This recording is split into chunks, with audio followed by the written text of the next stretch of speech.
Welcome to Samba Samba. Enjoy the video.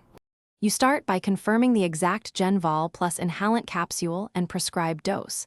This matters for efficacy and safety. Once done, inspect the capsule for damage and check the expiration. Expired or cracked capsules reduce potency. Make sure your hands are clean, your airway is clear from mucus, and the inhaler device or spacer is assembled. You should be calm and seated upright. These steps prime both you and the device for effective delivery and reduce wastage. You load the Genvol Plus capsule into the inhaler chamber exactly as the device manual describes. Never puncture the capsule prematurely and avoid touching the release area.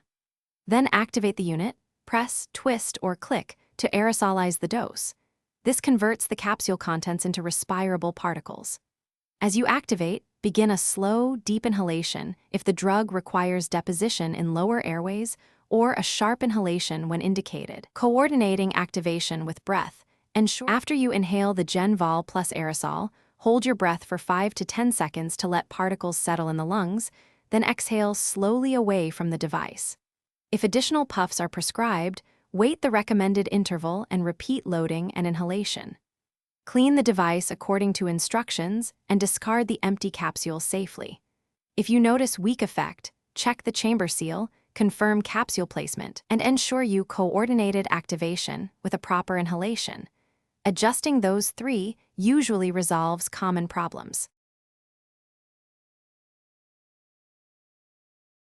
Thanks for watching. Consider subscribing if we helped you.